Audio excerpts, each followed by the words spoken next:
Millions of people have lost weight with personalized plans from Noom. Like Evan, who can't stand salads and still lost 50 pounds. Salads generally for most people are the easy button, right? For me, that wasn't an option. I never really was a salad guy. That's just not who I am. But Noom worked for me. Get your personalized plan today at Noom.com. Real Noom user compensated to provide their story. In 4 weeks, the typical Noom user can expect to lose 1 to 2 pounds per week. Individual results may vary.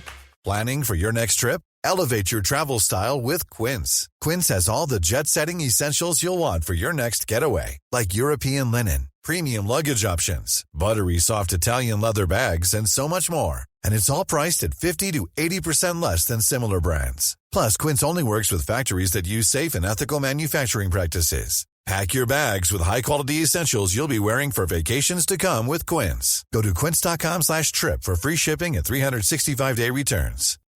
Since 2013, Bombas has donated over 100 million socks, underwear, and T-shirts to those facing homelessness. If we counted those on air, this ad would last over 1,157 days. But if we counted the time it takes to make a donation possible, it would take just a few clicks. Because every time you make a purchase, Bombas donates an item to someone who needs it. Go to bombas.com/ACAST and use code ACAST for 20% off your first purchase. That's bombas.com/ACAST, code ACAST.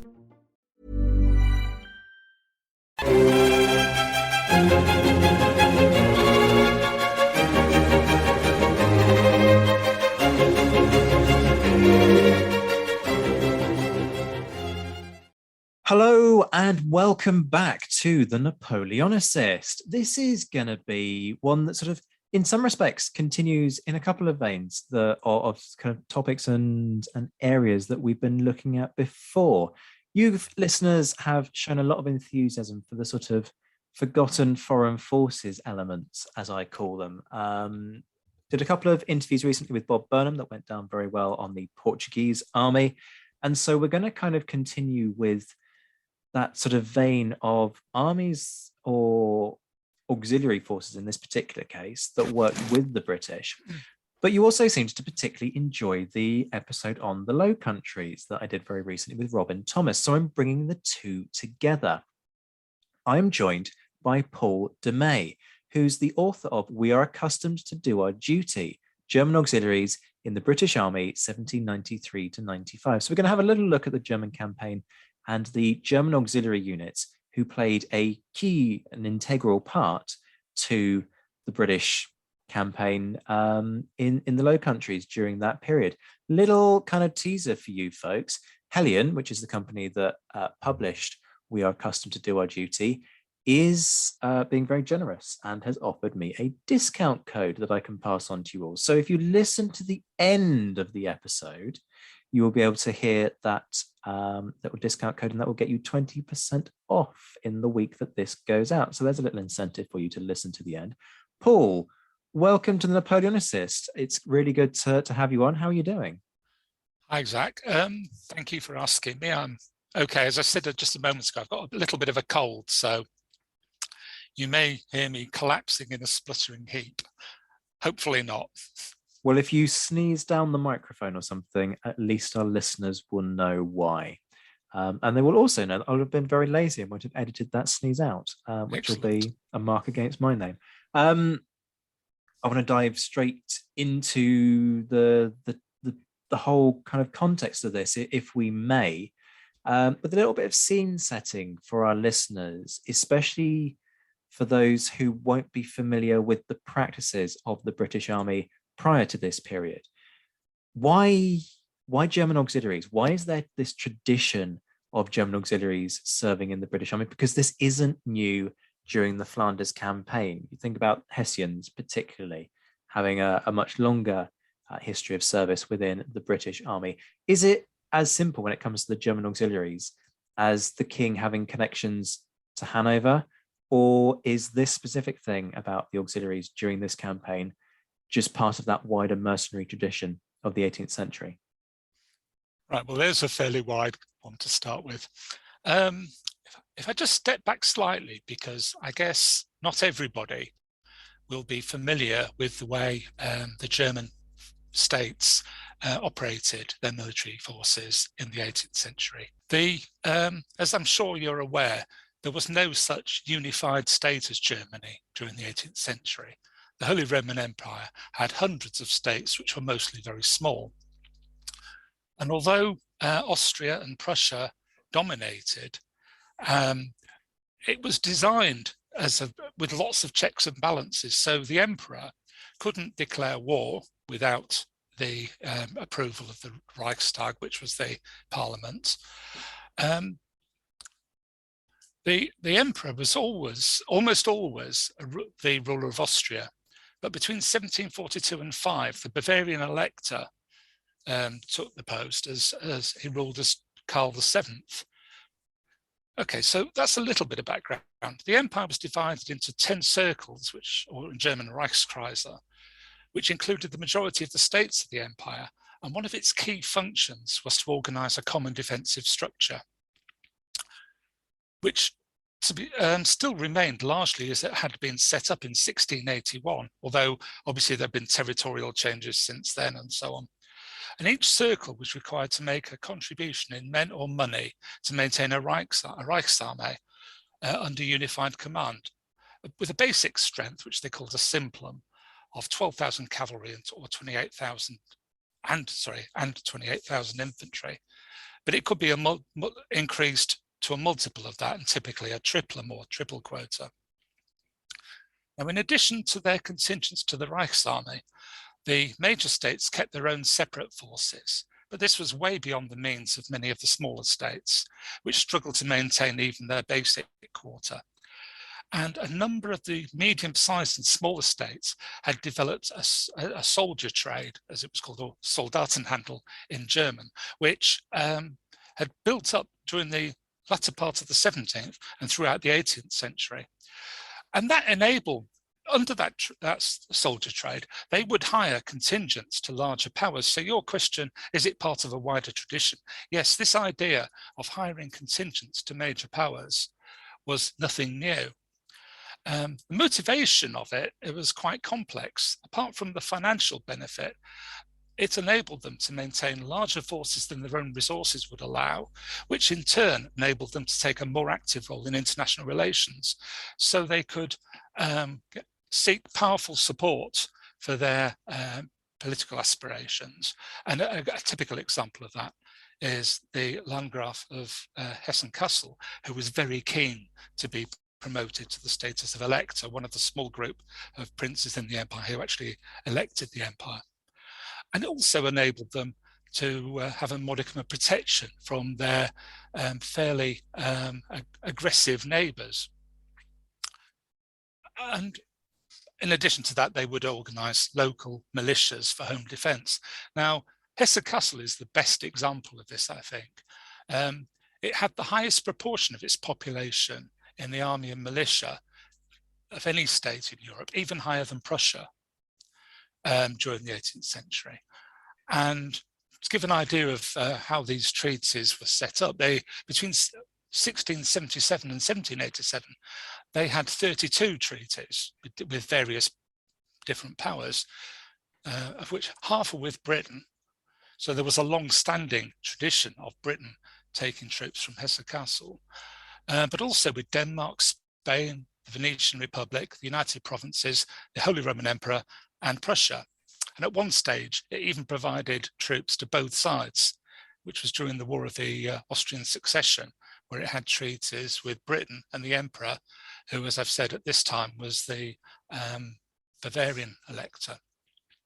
So that's the background on one side. So you've got a willing seller. On the other side of it, Britain's Parliament had been ever since the period going back to the Civil War, had been reluctant to maintain substantial armed forces in peacetime. So whenever an emergency arose, they had to find another source of troops. And in general, they had gone for German auxiliaries. So German troops played a major part in Britain's wars with France during the 18th century on the continent. Part of that was to protect Hanover, which since the union with the Personal Union from 1714 was threatened by other European powers. But it also served in Britain against the Scottish Jacobites in 45. Obviously well known for fighting in America along with Brunswick and other troops. Hanoverian troops this time had fought at the Great Siege of Gibraltar in from 1779 to 83. And a little sideline to that is in around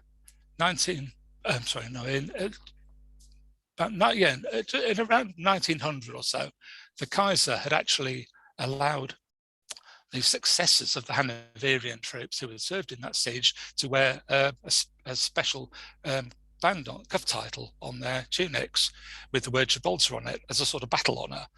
And they did that through the First World War. So you've got German troops fighting the Tommies with a British battle honour on their uniforms.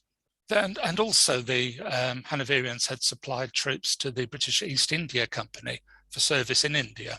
So this idea that German troops were a good way of making up Britain's manpower shortages was very, very well established.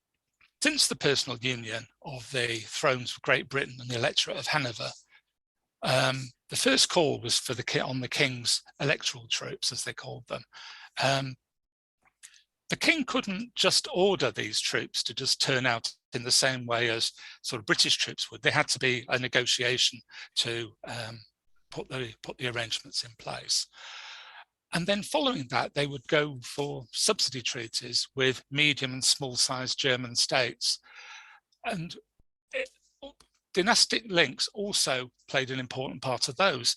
So Landgraf Wilhelm IX of Hesse-Kassel was a cousin of George III. His father had been a son-in-law of George II, and the Duke of Brunswick was George III's brother-in-law. So at the same time as you've got the German states keen to find wealthy clients for their troops, you've got Britain who needs those troops to deal with situations that arose for which it was ill prepared. And the war with France that broke out with, as far as Britain was concerned, in 1793 was just such a case. I just want to pause there and marvel at what our listeners have just enjoyed. That's a run through of a good kind of couple of centuries of German history and kind of formation of German forces, which was quite something to behold. So thank you for that, Paul. I want to just kind of chip in and at a very obvious follow-up to this, which is about that process of negotiation that you're talking about. Because presumably that's quite complex, but also this is a time-sensitive issue in relation to the Revolutionary Wars. You know, you need these troops ASAP because there is now an emergency on the continent. And so, you know, you need to get all of that squared away and then get the troops recruited and all of it sorted. So can you kind of talk us through that process of negotiation? How does it work? Okay. The situation with Hanover is rather different than with the other states, as you would expect. And even before hostilities had broken out, discussions had started. It was clear to everybody that war was coming. And so the king had had discussions in early 93 to engage 13,000 Hanoverian troops. The main purpose of the main objective at the British at this stage was to protect the United Provinces, what's now the Netherlands, because the French had overrun the Austrian Netherlands, now Belgium, and Britain had an alliance with the Austrian Netherlands, and they were just as badly prepared as Britain was and were calling out for assistance from Britain. So the first thing that they did, having sort of started the ball rolling in terms of putting out feelers, was to Lieutenant General Sir William Fawcett, who was the Adjutant General to the forces, was instructed to finalise negotiations for the Hanoverian troops with the Hanoverian representatives. And the composition of the corps and the arrangements under which they would serve were set out in what were called preliminary articles, which were signed on the 4th of March. It was quite an amicable process because it was made clear from the start that Britain didn't expect either either side to make any financial advantage out of the arrangement. It was literally a means of reimbursing the Hanoverians for the expenses that they would incur. Quite interestingly, Hanover had been mobilizing its troops as part of its obligations to the empire, and the Prussians were pushing them to send those troops to the Rhine. But George III would have none of that. He basically said, we're not we're required to send troops to your request. There is no Reichsarmy. The empire was still neutral at this stage. We're sending them to the Low Countries to support our own interests. And so these preliminary articles were signed on the 4th of March. And they basically didn't say much more than how many troops were to be provided, what regiments there were to be. But it had a couple of interesting clauses. Apart from the financial arrangements, which I've mentioned, they included a stipulation that Hanoverian soldiers who became disabled by wounds or other bad news, I guess, while in British service, were to be allowed pensions. Now, that was quite an unusual arrangement for foreign troops. It wasn't allowed to any of the other contingents, for example. So to an extent, the Hanoverian troops were treated as if they were part of the British military, although it has to be said they weren't given the same rates of pay. They were given lower rates of pay. And that caused trouble later on, because when the Hanoverian soldiers were told that they were going to be taken into British pay, they thought that meant we're going to get the same rates, whoopee, big pay rise. When they found out that wasn't the case, a couple of battalions mutinied, and the Duke of York had to skedaddle across there to talk to them and explain the situation. So the troops were mustered. They appointed, a commissary to muster the troops, which basically meant he had to check how many there were they according to what had been let's set down in the treaty, were they of sound body and all the rest of it. And the chap who they chose was a fellow called Major Gunn, who was sent across to do this. He actually, to hurry things along, as you've said, time was of the essence, to hurry things along, he mustered them while they were in transit. And the total strength of the corps was just over 14,500 men, which you've got sort of 2,500 cavalry, just over 10,000 infantry, and the rest artillery, trained pioneers, that sort of thing.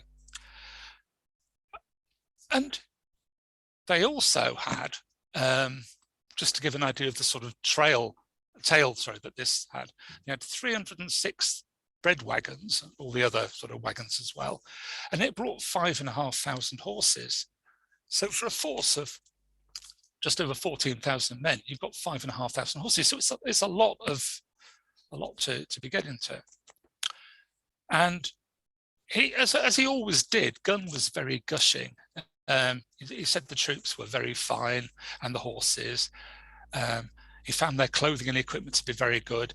And he finished by praising the artillery, and I'll quote him exactly in this. He said, "It exceeds everything of the kind I have ever seen for neatness and convenience," even though he noted that the reserve artillery hadn't yet joined the army. So he was quite willing to overflow with praise. An interesting thing about the artillery is the Hanoverians had horse artillery, and they actually sent a battery of horse artillery with this contingent. And we'll come on, as we talk, to the fact that the French were much better provided with artillery than the British were on this campaign. So these horse artillery were to be particularly useful, as well as the troops that were to be provided. They also specified that a number of Hanoverian officers would be attached to the personal staff of the Duke, and his two younger brothers, Ernest and Augustus, who were serving with the Hanoverian army. And they had a senior adjutant, a major of engineers, a couple of aides-de-camp, and so that was sort of all very helpful. You know, they tried to think of things. The British, unfortunately, hadn't thought of very much. the British had failed to provide a field bakery for the troops. Now, when you think the staple food for the troops was bread, that was quite a setback. So they had to negotiate with the Hanoverians to provide a mobile field bakery sufficient to feed 20,000 men. And that was no small thing in itself. It was, at its peak, it had 170 bakers, as well as labourers, artificers, I can't even say the word, a wagon train, and so on. And it had 24 ovens and needed 10 wagons to transport it, with further wagons for tents and implements. And when the army returned in 1795, that was just left behind, so it's pretty bad. And as well as providing the bakery, the Hanoverians also provided the catering arrangements for the Duke of York and his headquarters staff. So they had a group of what Harry Calvert, who was served on the Duke's staff, described as an amazing retinue of cooks and laced footmen. Now, you may be familiar, there's a Gilray cartoon that shows the Duke and his officers eating very well and being served by half-staff looking grenadiers. That food was being prepared for them by these Hanoverian chaps. Okay, so that's the Hanoverians. Once that was out of the way, they turned their attention to Hesse Castle. And the Earl of Elgin, who is the same man who is famous, notorious, depending on your point of view, for the Elgin marbles, was sent to negotiate a treaty. And he was given clear instructions to what he had to do. But this is quite an important treaty because it forms the basis for the subsequent treaties that they entered into with the other states. It was signed on the 10th of April, and it provided for the Hessians to provide 8,000 men for a period of 3 years in return for an annual subsidy. As well as the annual subsidy, they received what they call levy money, which is the cost of setting the thing up, and also the pay and extraordinaries, which means just any miscellaneous expenditure that they incurred. They were very keen, the Hessians, that they shouldn't serve on board fleets or outside of Europe, and we'll come later to that becoming quite a big issue. They didn't want to go to the West Indies, which was a death trap, or Gibraltar, which wasn't seen as much better. And they were to serve under their own, as a unified force under their own commander. And the treaty said that they should be, I'll quote again, completely equipped, furnished with tents and all necessary equipage, in a word, shall be put upon the best possible footing. And each battalion had 2 field pieces and all the rest of it. They had their own medical services. A feature of these treaties is that the German princes, only had to provide replacements for the numbers described as wanting to complete each spring. So they had to bring it up to strength. But that wouldn't include those who died, those who had who were with the army but sick, or who'd been made prisoners of war. So these musters were very important. When they were mustered, which was delayed because Gunn was also told he had to inspect the Hesse Castle troops. He'd already been appointed to inspect the Hanoverians, but he wasn't given his orders until the end of May, and they should have been on the move before that. So they actually set off and arrived with the British Army, at which point the British had a nasty surprise. In spite of this clause about them being completely equipped, it turned out that they'd only brought 30 musket cartridges per man, with no reserve whatsoever. And that wasn't an accident, that was deliberate orders by the Landgraf. And they'd only brought 100 rounds of grape shot for each of the battalion guns. So the British had to ferret around to find 600,000 musket cartridges, 50,000 carbine cartridges, and 50,000 flints. as well as enough ammunition to bring the artillery up to 300 rounds per gun. So already they're starting to play games a little bit. Needless to say, Gunn was very ecstatic when he reviewed them, thought they were absolutely marvellous. He didn't record the fact that in addition to saving money by not sending any ammunition with them, the infantry, who was supposed to have new uniforms every 3 years and had received the latest ones on the 1st of April, were ordered to leave their new uniforms behind, and they turned up to take part in the campaign in worn out old uniforms. None of this was noticed by Major Gunn, so you get an idea of how good his inspections were. Again, I mentioned the amount of baggage that the army took with them. The Hesse-Kassel troops were no different than that. An average regiment had about 1,100 fighting men, but that regiment would have at least 116 drivers and servants, 231 draft and pack horses, 2 4-horse wagons for the staff, 2 horse wagons for the paid chest of medical supplies, and a 4-horse wagon for each company. So you've got an enormous tail attached to this. And I just thought it's quite amusing. The historian von Ditford, who wrote the history of this campaign, described them as a model of military mobility compared with the Hanoverians in particular. So that's what warfare was like in these days, if you like. You had to carry a lot of stuff with you. They entered into further treaties with Hanover and Hessen-Kassel, and also entered into treaties with Baden, Hesse-Darmstadt, and Brunswick. So, all in all, you go through the same process several times. And by the end of this, I think we're going to talk about the units and how they acquitted themselves. I think we have to recognise that without the German auxiliaries, the Duke of York couldn't have done very much. The Germans were over half of his army, well over half, early on. And it was only in the summer of 1794 that the British made up half of the Duke of York's army. So without the German troops, nothing much could have happened. Let's start talking units, shall we? So talk us through some of these units and also their service records in the Low Countries. You know, who are the big movers and shakers? Who are the ones who cover themselves in inverted commas glory? And who are the ones where people sort of quietly give them a sort of sidelong look and go, that's not very impressive, is it? Well, I think the whole campaign is one where your last comment would probably apply. This is true. What I've done is I've just picked one example really for each of the things, because as I said, the German troops were the majority of the army and they took part in all of the battles.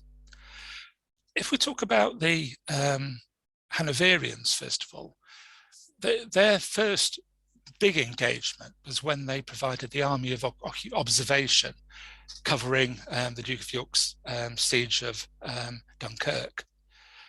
And that was commanded by Field Marshal Freytag, who was the commander of the Hanoverian contingent.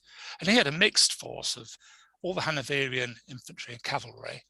He had 10 squadrons of British cavalry, a couple of battalions of Austrian infantry, some Hesse-Kassel dragoons, and the loyal emigrants who were an emigre unit in British service. And he was also given the Hesse-Kassel Jägers, who were, there were 2 companies of them. The British didn't really have light troops to speak of at this period. And these guys just performed marvels. They're fewer than 200 of them. And they're forever popping up. Whenever you read accounts of engagements in the campaign, there's a chap called Captain Ox, who always pops up. He's got a habit of attacking massively. It's a bit like a sort of John Wayne Western.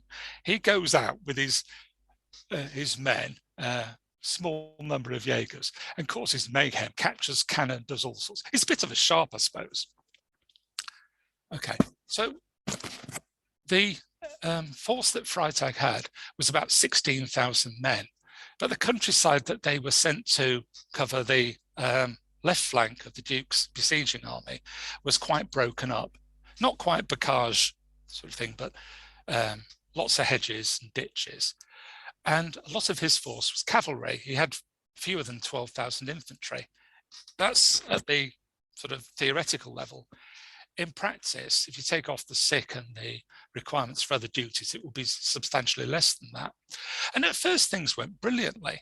The Duke sort of trolled up to Dunkirk.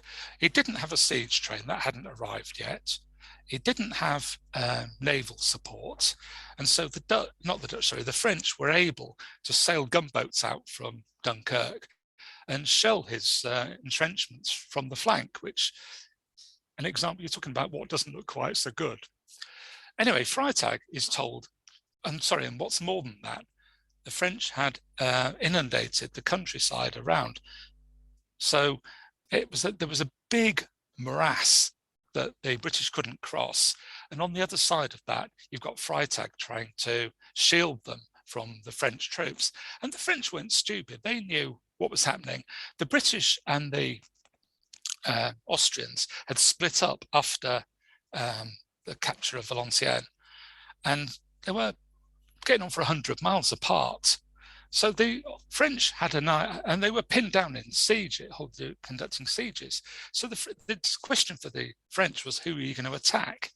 And they decided they'd drive the Duke of York away from Dunkirk. And rather than do a frontal attack on him, they thought the best way to do that was to knock the army of observation that was covering his flank out of the way and force him to retreat.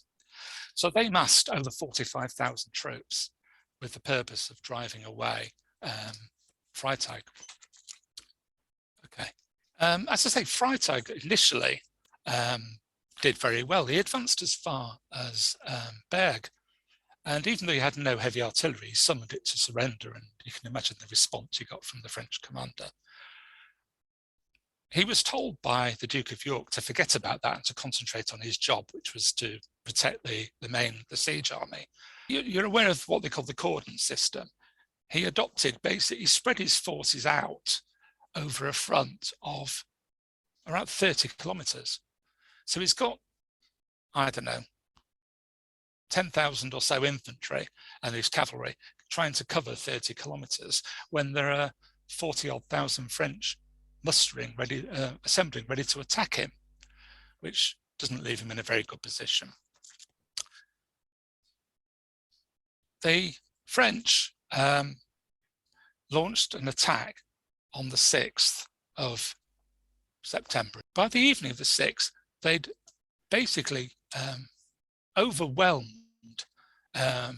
Freytag's right, and although his left was holding reasonably well, he had to retreat to avoid being cut off. And during that retreat, Freytag was gaily plodding along with an escort, and he had Prince Adolphus, the brother of the Duke of York, and a few other officers with him, who came to a village called Rexford, which they thought was in Allied hands, but it had been taken by the French. Freytag was wounded and taken prisoner, and the prince was briefly captured, but managed to get away in the confusion. Luckily, Valmoden, who was Freytag's second in command, basically, took prompt action and rescued him. But he was in such a bad state after his wound. I mean, the guy's in his 70s. He's not a spring chicken. He had to be relieved of the command and go back to the rear to recover. And Valmoden took over the command of the contingent. They then had the following day, the 7th, where it was all a bit quiet. Both sides had been fighting hard and were a bit tired. But on the 8th, Houchard, who was the French commander, launched a frontal attack on Honsud together with basically a pincer movement from his left. And the position that Valmoden was in wasn't very good. He had nowhere to go. It was a fairly narrow front, and he was heavily outnumbered. Although Houchard had 40,000 troops, he'd sent half of them off on sort of Mickey Mouse sort of missions, doing all sorts of things, one of which was to go into Dunkirk and sort of reinforce the garrison there. So after putting up a stiff resistance, he was forced to retreat.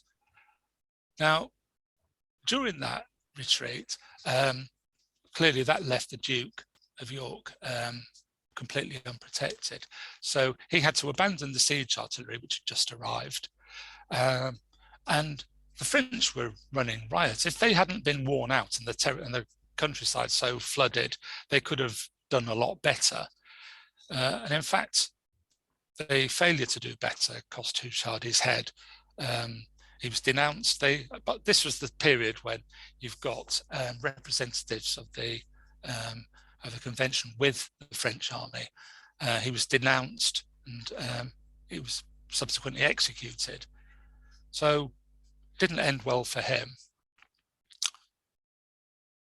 So that's basically an example of what the Hanoverians could achieve. Now, people have been very critical of the Hanoverian infantry in particular, and I'll come on to an element of why that is, because raising the contingent had proven very difficult, and it had only been achieved by stripping troops from the regiments that were left at home, doing all the usual things like sending out sort of recruiting parties and so on. But they'd had to sort of forcibly enlist about 7,000 peasants. So each regiment was largely made up of untried recruits who hadn't been properly trained. And yet at Honskirchen, where they were heavily outnumbered, they put up, as I say, a very stout resistance. And at one stage in the battle, Houchard actually thought he'd lost because he was making no headway. But eventually, the Hanoverians were running out of ammunition, and they decided to pull back. If we talk about Hesse-Kassel, I'll just be very, very brief. While they were busy negotiating all these treaties, the government were coming up with all sorts of plans. They wanted to send troops to Toulon, they wanted to send them to the West Coast, they wanted to send troops to the West Indies, all sorts. And they gave Major General Earl of Moira, a British officer, a commission to support the French rebels in the west of France. And after lots of umming and ahhing, a contingent of Hesse-Kassel troops were sent. And I'll just say briefly what happened. This contingent, it was basically the number of men fit for duty who were sent were 2,500, but the embarkation return includes 95 pack horses and wagon drivers, 155 officers' servants, 59 women and 16 children, with over 1,000 horses and over 100 wagons and carts. So they were crammed into transport ships. They set sail on the 1st of January 1794, so the season isn't good for them. The force was being assembled at the Isle of Wight, so they sailed to Cowes. But then things didn't happen. Things didn't arise as was expected in the West. They hoped to be able to land these troops and achieve great things.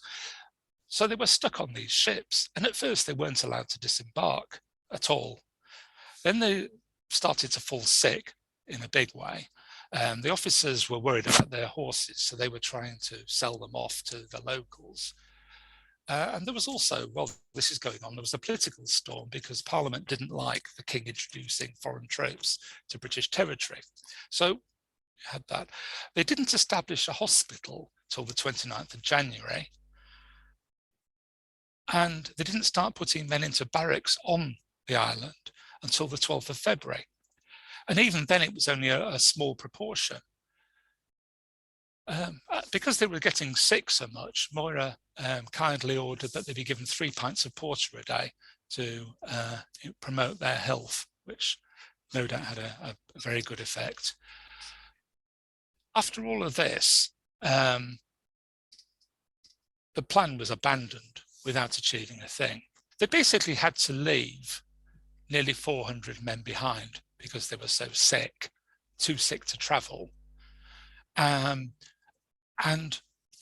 they had to, and while they were there, 84 men died, as well as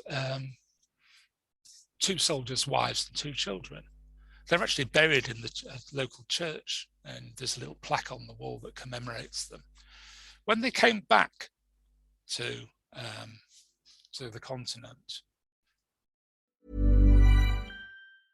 Hey, I'm Ryan Reynolds. Recently, I asked Mint Mobile's legal team if big wireless companies are allowed to raise prices due to inflation. They said yes. And then when I asked if raising prices technically violates those onerous 2-year contracts, they said, "What the f*** are you talking about, you insane Hollywood ass?"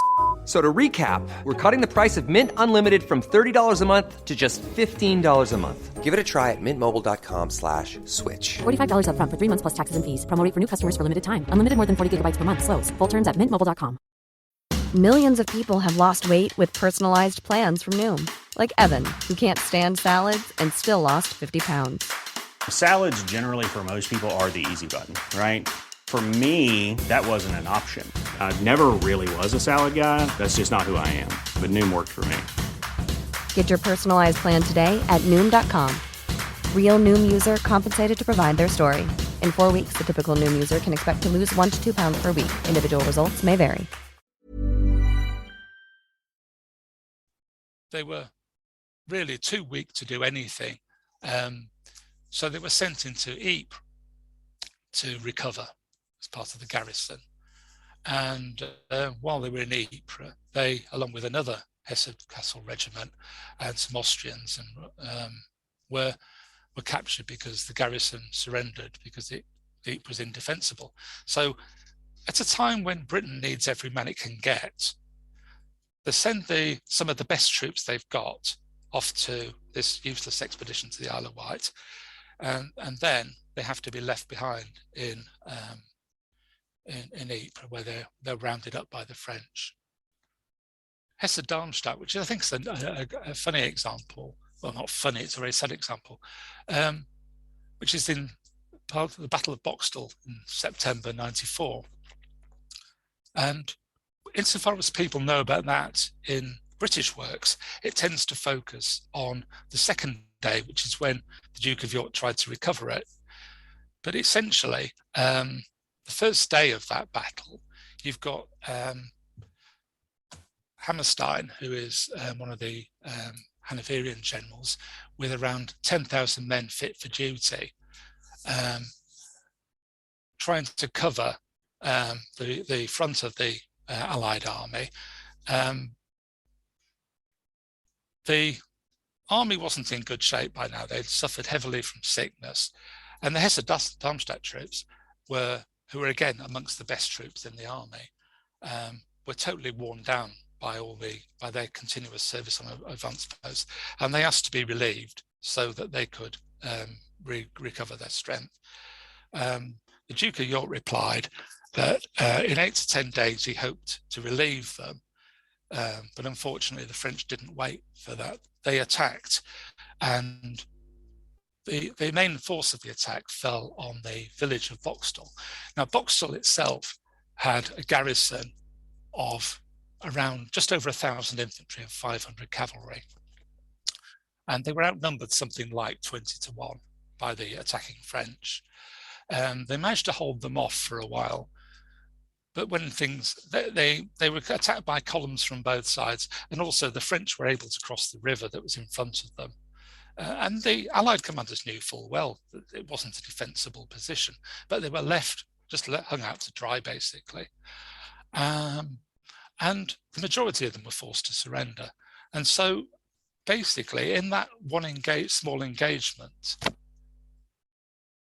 the Hessen Brigade lost about over 700 men in total out of the garrison that was there, of less than 1,000, including all the other nationalities, and they lost all their guns and so on. The Duke of York is worried about the French advancing towards him, he sent a force to try to recover Boxtel, but he was worried that there must be about 80,000 French facing him. And so he thought, I'm not doing this. He decided to retreat. As part of his retreat, he left what was left of the Hesse-Darmstadt infantry in a garrison at Fort Crèvecoeur, which is near what the French call Bois-le-Duc, what the Dutch calls Sertogenbos. And they were captured when the French surrendered. So by the end of September, the Hesse-Darmstadt brigade had virtually ceased to exist.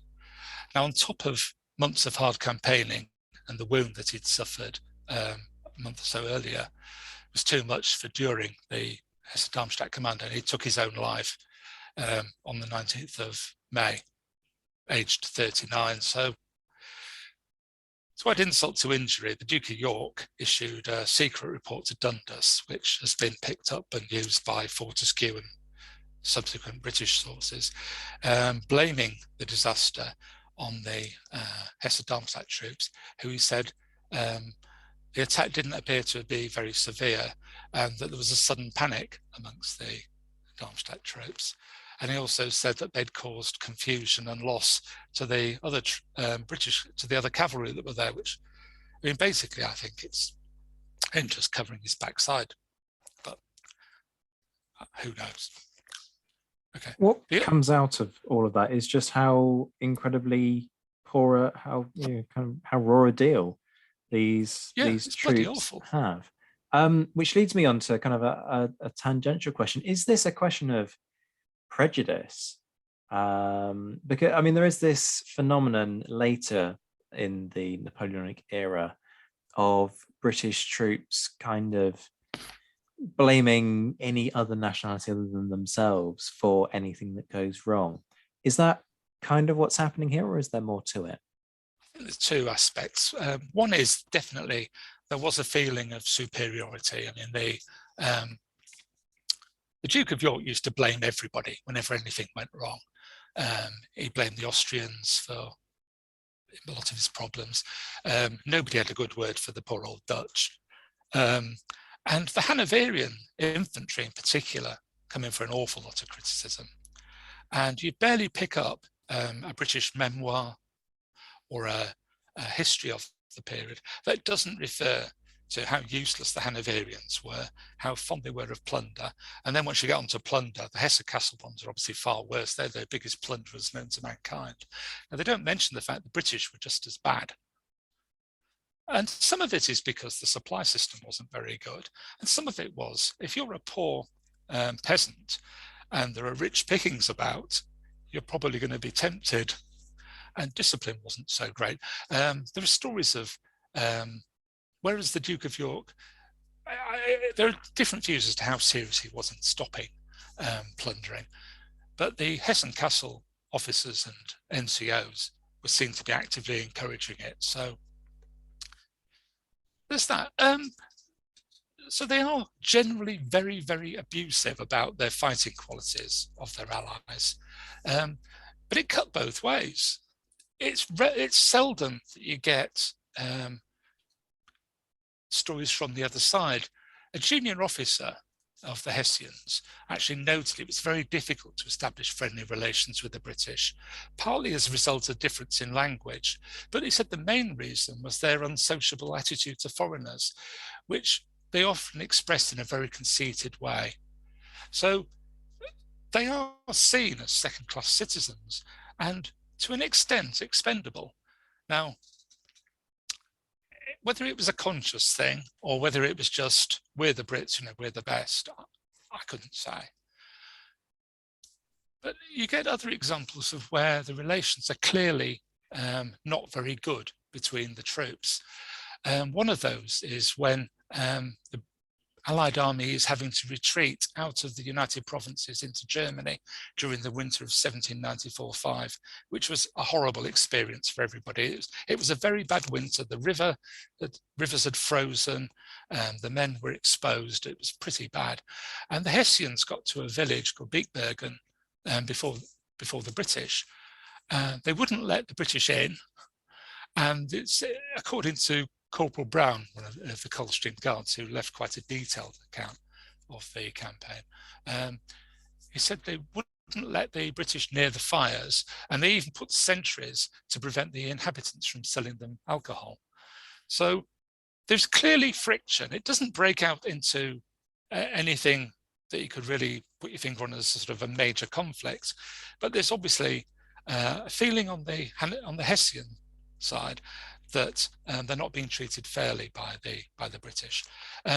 Later on, when the British are having a go at the Landgraf for they say not honouring his treaty obligations, he complains very vigorously that his troops had to bear more than their fair share of the burden. I mentioned that the siege of Ypres, where he lost a number of his regiments, the British didn't put any of their troops into these exposed fortresses. They were garrisoned by Hessian or Hanoverian troops, some Austrians, to be fair, as well, but there was not many British troops to be seen. There was one small case where British were taken. So difficult and dangerous jobs tended to be given to the German troops. Another reason for that can be partly put forward in justification is they were better at it.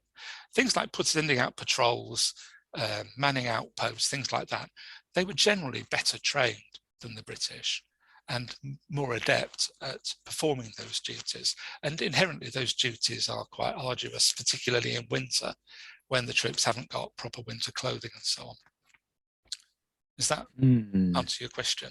It does, yes. I wish I could say that any of this surprised me, but quite frankly, it doesn't. There's a clear pattern, I think, through history that the British regard themselves as some sort of superior race, and these other poor Johnnies are just expendable, I suppose, is pretty well what it boils down to. Yeah, sadly so, and that comes through very clearly from what you've said there.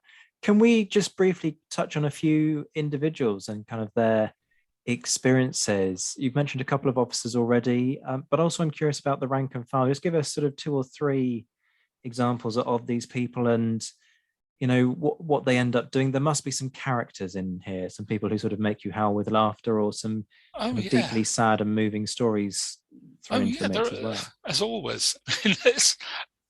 The Hanoverians, I mean, I think it's interesting just what the British say about the commanders. The German commanders were often what were described by Herbert Taylor as old men. Now, they were generally born in the 1720s or 30s, and so they'd cut their teeth often in the 7 Years' War, or in the case of the Hessians and Brunswickers, in the American Wars. So these are old men, and naturally they're a bit more cautious. I think a particularly sort of an interesting character to me anyway is this fellow Freytag who I mentioned. He'd been born in 1720, so he's already in his 70s by the time this comes on. And he didn't get on with the Duke of York. The Duke of York's in his 20s or early 30s through this campaign. And he thought he was a jumped up little whippersnapper, wanted nothing much. Basically, wouldn't have anything much to do with it. So when Oberst Mack of the Austrian General Staff comes to London in February 1794 to draw up plans for the campaign, one of the things he does is to see the king to persuade him to remove Freytag, which he does, much against his wishes. And Valmoden takes over. Valmoden is an illegitimate son of George II, who was probably more of a courtier than a hardened soldier.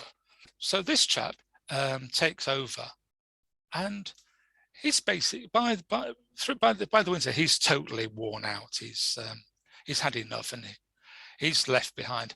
And I think this comes out most when the British decide to pull their infantry out in April 1795.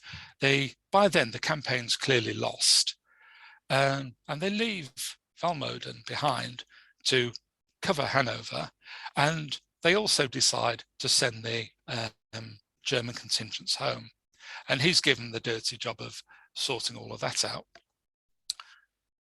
I think one of the characters, I think you talked about sort of, it's been mainly sad stuff up to now. I'll give you a bit of happy news. A young whippersnapper called Rudolf von Hammerstein. I say a whippersnapper, he was born, I think, in 1735, so he's not such a whippersnapper, was holed up in Menin in 1794, and he's got a quite small force. He's got something like 2,000 men, mainly Hanoverian and some French, some of the loyal emigrants, and then small contingents of troops from elsewhere. And there's about 14,000 troops have got him totally surrounded.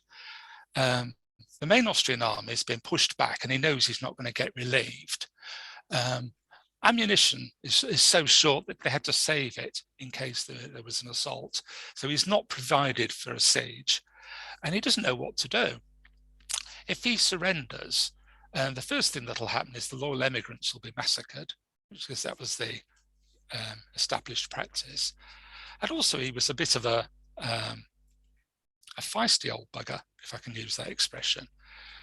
And it's actually from his reaction when he was summoned to surrender that I got the title of the book. Even though he was in an impossible position, he had artillery, fire on the town, mortars were being fired at him all through the night and all this sort of gubbins. Moreau, the French commander, summoned him to surrender. And he replied, in I think nice words, "We're accustomed to do our duty, we will not surrender." The French responded by saying they were going to use red hot shot so that not a single house would remain standing. So he's got to get out, basically. So on the 29th, he holds a council of war, and he decides to try and break out the following morning with about 1,800 of his men. He left a small force behind, drawn from each of the regiments except the emigrants, to try and hold this town until they were clear. And they had to try and fight their way out. Now, this was no easy task, as you can imagine, but they made it. And they fought their way back to the British lines. Now, he was well assisted in this by another character who was famous, was Scharnhorst, who was an officer of the Hanoverian artillery at this time and was serving as his chief of staff, basically. And he was very complimentary of all of what he did during the breakout.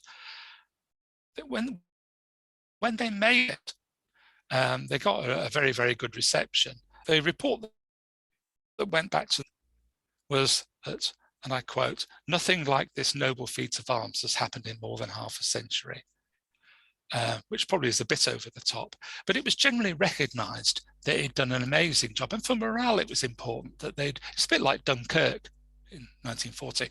It was an impossible position. They'd got out from the place, although they'd lost 40% of their men in doing it, but they got out. And he was praised by everyone, from the emperor, king, Clairfait, everybody. They all said what a job he'd done. So there's a sort of a happier story. It's nice that we have that. kind of, no. I mean, there is an inclination to just sort of, let's see if we can probe a little bit more, but I am conscious of time, and there are some more questions that I want to kind of I went on too long, didn't I, on the early bit? One of the big questions, I mean, you've talked about how certain elements are just sort of left behind to cover Hanover, and some of these men having pretty poor deals. What do we know about the legacy for these men? Do we kind of know what happens to them beyond the end of the campaign in the Low Countries? Is it possible to keep tracing them? Not really for the rank and file, I'm afraid. The Hanoverians basically went straight into onto the when Prussia and France had made peace in April 1705, there'd been a line of demarcation and neutrality line between the two, and there'd been long-standing worries about Prussian intentions towards Hanover. The Hanoverians sent what they called an observator to work with the Prussians in defending this this line of demarcation, and they did that from 1796 to 1801. So essentially, that ties up the Hanoverians. By the end of that period, most of them, I've already said they were getting on a bit.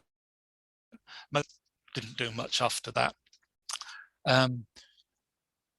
The Valmoden, who had become the commander-in-chief of the Hanoverian army, actually negotiated the surrender of Hanover to the French in 1803. That was because nobody else wanted to do it. But essentially, for those older men, that was the end of the story. There were a couple of younger ones. I mean, the Duke of York's younger brothers, who were sort of early 20s, did have a career ahead of them.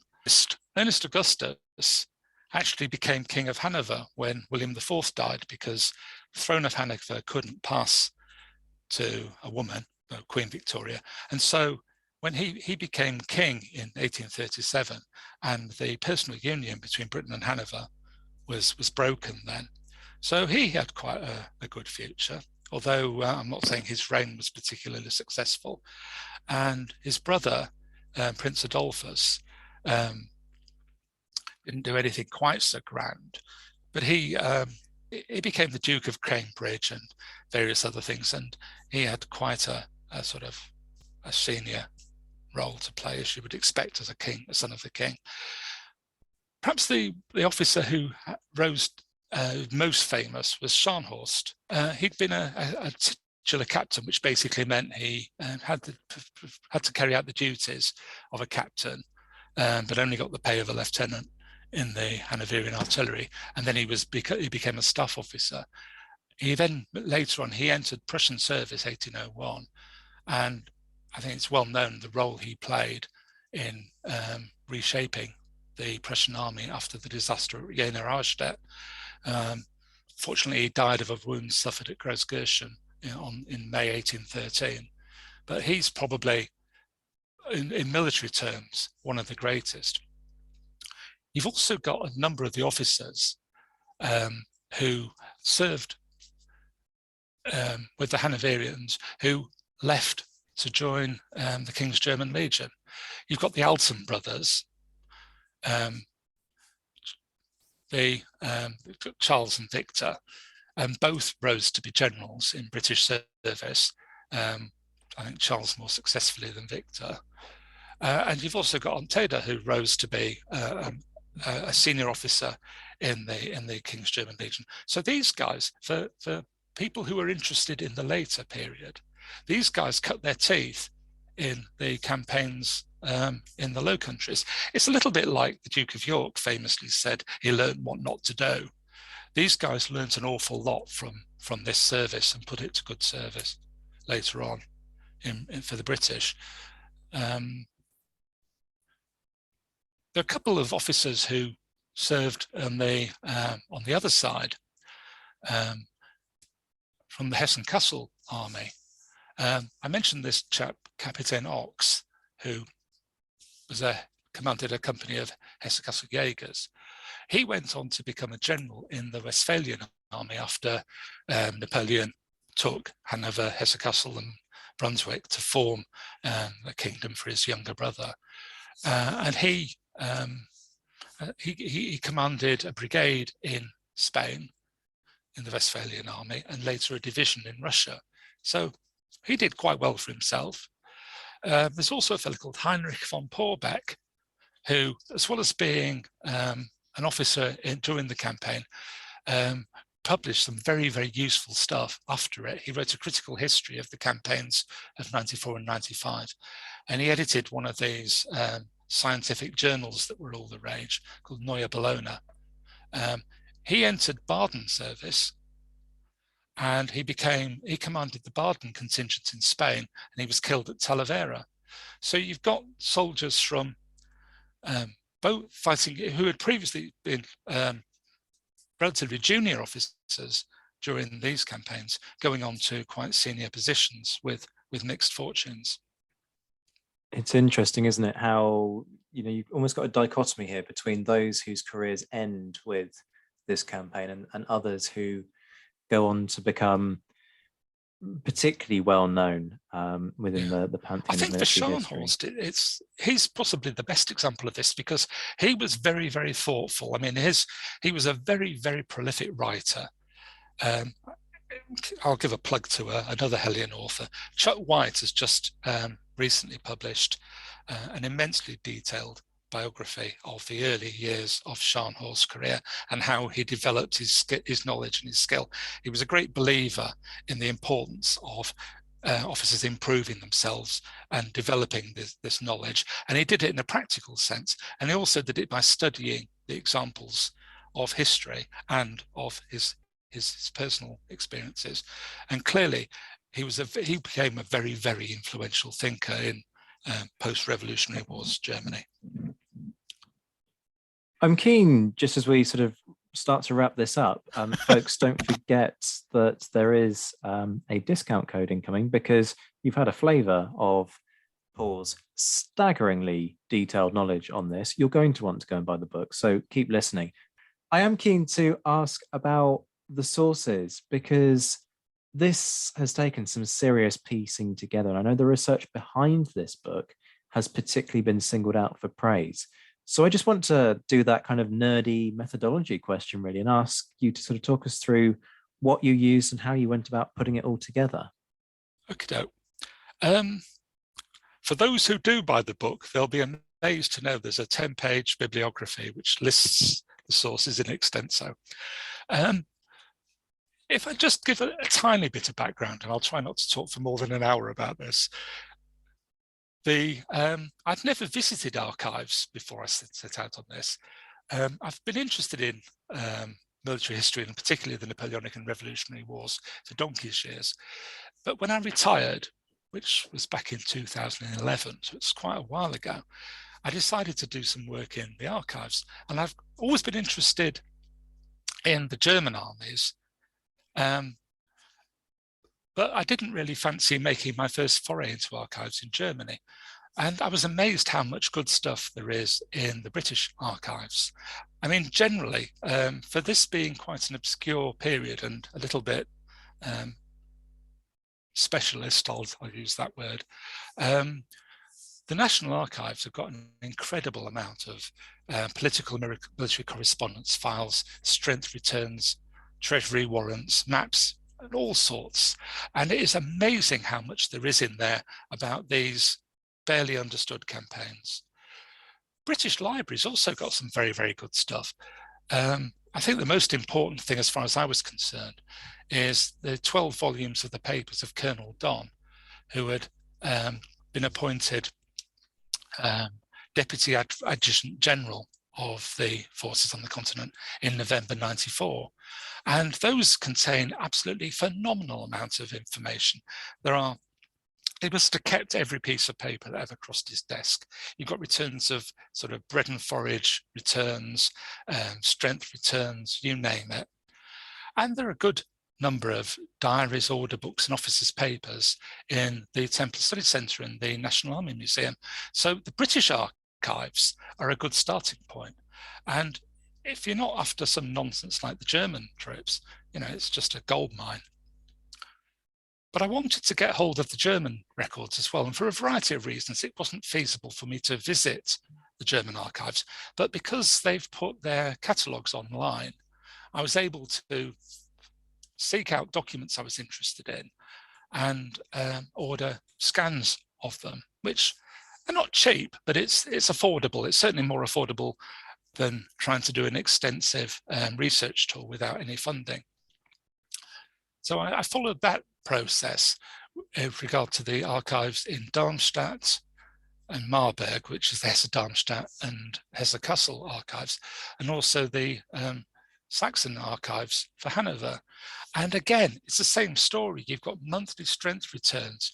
You've got another very useful piece of information, which is returns of the equipment that they lost on campaign. And the reason they kept those wasn't just for fun.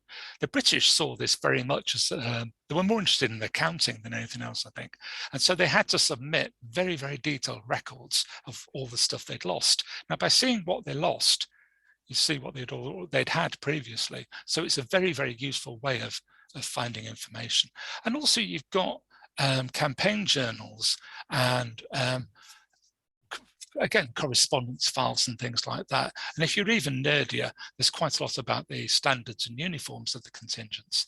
And so all of that is the backbone to the thing. Now, on top of that, there's a lot of primary source material, a lot of which is in the British Library, and obviously an awful lot available online. And I've been a collector of old books for a long time, so I've got a fair bit of that. And you've got the what they call the address calendar for various states, which is basically a sort of cross between an almanac and just general information about the state. And typically that has lots of information about the officers in particular regiments, when they've been promoted and so on. And I said that the British Library was good. The Hanoverian address calendar, the run of those is in the British Library, so you can go and see them. An awful lot of the soldiers published memoirs and histories of the campaign. I've mentioned Porbeck, but and Scharnhorst must have, I don't know, I've seldom seen such a prolific author as Scharnhorst. And their correspondence has either been published in contemporary books and magazines, or more recently, the collected correspondence of Scharnhorst has been printed. So there's an awful lot of that sort of thing available. And then on secondary sources, I'm going to be non-politically correct for a second. They were definitely not woke in the 19th and early 20th century. And it was popular to revel in former military glories. And so you get histories of the different contingents, like von Ditfurt wrote an excellent series of works about the Hesse-Kassel troops. Sichart wrote excellent similar thing about the Hanoverian. You've got umpteen regimental histories, and you've got a thing called the Österreichische Militärische Zeitschrift. There's another bit of my crap German, which was published for a very long period, based largely on the information in the Austrian archives. And then you've got the French staff pumping out histories of the various campaigns, both of the Revolutionary and Napoleonic Wars. So throughout the 19th century and early 20th century, this stuff is coming at you from all directions. So I had no short, and then of course you've got the more recent stuff by experts and analysts and God knows what. The great Fortescue talks at great length about these troops. That's by way of a ironic comment. But it's a bit like a jigsaw puzzle, because you're collecting all this different sorts of information, which doesn't always coincide. You've got bits missing, and you have to use your judgment. So there's a big need to try to corroborate things from as many sources as you can. And that's why getting back to the primary sources is so important. What you don't want is to taint that with, I don't know, Blogs says it, Jones reads Blogs, thinks, oh, Blogs is good, I like him, repeats it, and so on. You get sort of myths building. So if you get back to the primary sources, clearly the people still had an angle and an axe to grind in many cases, but you're avoiding as much as you can contamination from these later sources. There are also some very practical issues, like it's hard enough reading old documents because the people's handwriting isn't always marvelous and the terminology is sometimes difficult. If you try and decipher contemporary German handwriting, I wish you good luck. I find it almost unintelligible. I was very much helped by a friend in Vienna called Michael Wenzel, who helped me with translating it and deciphering it. But you've got to use your critical judgment. It's no good just reading it and says, I don't know, sake of argument, Fortescue says that it must be right, or even Scharnhorst says that it must be right. You've got to assess the credibility, and you've got to corroborate it from other sources. And you've got to be prepared to admit that there isn't a definite answer to all the questions. And you've got to be prepared to use your own judgment and say, what is the most likely? And in the book, I try to do that. I try to say where it's unclear or where there are ambiguities or conflicts of sources, I try to bring that out. And that's a beautiful point at which for us to plug said book. That's a very nice bridge. Thank you very much. You've done my job for me there, Paul. So Well, I made folks, such a pig's ear of my job, but far from it. I think people are going to have listened to this, have been deeply impressed by the depth of your knowledge, and you've given us lots of teasers that people are going to want to go and explore and learn more about. So we are accustomed to do our duty, German auxiliaries in the British Army, 1793 to 95. It was published by Hellion. And for all that I do love to shout and scream at people about the need to go and buy direct from Hellion, now I'm actually able to give you an additional incentive beyond supporting independent companies, because Hellion have very generously given us a discount code. If you would like to receive 20% off Paul's book, you can do for 1 week only. And that's 1 week from the date of broadcast, folks, which will be the 26th of May for those of you who are listening later on. So if you quote on checkout on the Hellion website, it won't work anywhere else, Demet 20, that's DEMET 20, DEMET 20, you will get 20% off Paul's book. It will be absolutely worth the full price, I hasten to emphasize, but there you go, Hellion being very generous and hopefully encouraging you, if you needed any additional encouragement, to go and buy Paul's book. Paul, massive thank you. We could very easily have sat here for the next 3 hours and talked about this, and every second of it would have been fascinating. I'm kind of sorry I've had to cut you off and sort of chivvy the conversation along in places, because there's so much of fascinating interest that you've opened our eyes up to. One question. Can I just say, I was egged on by the fact you've just done a 4-hour one, and I was going to try and get into the Guinness Book of Records by beating that, but you wouldn't let me. Yeah, I think some of my listeners would just start paying for my blood if I made every episode 4 hours long. But look, do come back. What are you working on at the moment? Working is a sort of an interesting term. The project I'm currently allegedly working on is a history of the campaigns on the Rhine in 1792 and 3. And that is absolutely jam-packed with nutters. You've got Custine, for a large part of the period, the French commander, who is absolutely mad as a hatter. You've got his Austrian counterpart, Wurmser, who is equally bonkers. And you've got the Duke of Brunswick, who is incredibly cautious, has got a reputation for the finest soldier in Europe, which he doesn't live up to on this campaign, but he's caught in the middle, if you like. And it tries to bring out what it's like fighting a campaign if you're on the French side with increasing political interference. You've got increasing numbers of representatives sent out, an increasingly radical government, and a large number of the generals end up on the guillotine. On the Allied side, you haven't got that, but you have got Austrians and Prussians who hate each other's guts and won't lift a finger to help each other. You've got, it feels a little bit, I was originally I'm trying to write a book about it, and I'm making very, very slow progress. But I was originally going to call it There and Back Again, but clearly that's plagiarizing The Hobbit. But essentially, they're back and forth across the Rhine and all end up back where they started. But in the meantime, you've got the Siege of Mainz, one of the biggest sieges of this period. You've got a very spectacular victory where the Austrians overrun the Weissenberg lines, which are seen by the French as being impregnable, and they just march straight through them in one day. A little bit like when the Germans managed to get by the Maginot Line. Exactly what I was thinking. Yeah. Yeah.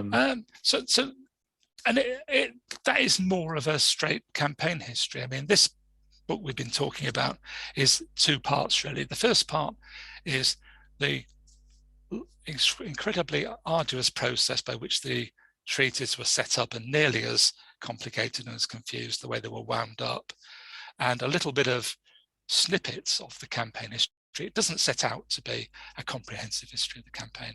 And then the second part is the organisation of the different contingents, right down to how many men there were in a company, how many musicians they had, and all this sort of gubbins. And then quite a nice little section on the uniforms. And then there are various appendices. So this one is a little bit more, if I use the word dry, that's probably a kind way of describing it. No, not at all. Can I just say, I'm sold on that history of the campaign on the Rhine. Please get that written, because I want to buy it right now. But also, I've done a lot of the work on it. I've actually got off my backside and been to the Austrian archives and the French archives to do a fair amount of digging around in those. But it's a similar sort of idea, the way the sources have been pulled together. So, well, once it is written, do make sure you come back, and we have to talk about that, because that is going to be a fascinating topic. Folks, I'm going to say it again. You can quote code Demet, DEMET, followed by a 2 and then a 0 on checkout at hellion.co.uk in order to get 20% off. We are accustomed to do our duty, German auxiliaries in the German army, 1793 to 95. And Paul, thank you so much for your time. This has been a lot of fun. Hello again, folks. Yes, I know, the usual ever so slightly tedious begging letter. As always, please remember to like and subscribe. Little things that make a colossal difference. It's the algorithm that drives how widely these episodes are spread, and your inclination to like the posts on social media, Facebook, Twitter and so on. That willingness to hit the share button, to take that link and copy it into your own social media feeds, those are the kinds of things that make a colossal difference in terms of wider reach and bringing in new people who can enjoy this show. And if you're enjoying it, then it would be great for other people to share that enjoyment with you. So please do take the time to spread the word. I'm conscious that a number of people who, with the best will in the world, I don't even know, are being very kind and doing that kind of thing. If you're one of those, then believe me, heartfelt thanks to you. Those of you who aren't, if you can spare the time, please do. It takes a few seconds and a little bit of electricity. It makes a massive difference. But the most important thing, there's a subscribe button. Just whack that, and then you'll be able to get live updates whenever the next episode goes out. As you know, this is a show that endeavours to run on a shoestring budget, so if you are willing and able to contribute, either as a one-off or as something kind of more regular, please know that it makes a massive difference. All the funds get reinvested, so none of this is about lining my own pocket. It's all about how can we kind of build the show and look to provide fresh content, but also more diverse content. So the big thing that I'm looking at for the future is how to launch a YouTube channel successfully, and considering some kind of live stream capability and what that might or might not look like. No promises at this stage. The other thing I would say is that if you want more content, if you're able to contribute to the Patreon scheme, it does help in terms of trying to reach that goal of ultimately going weekly. That is what I would like to do. Have one of these go out every single week, 52 in a year. But these are huge investments of time.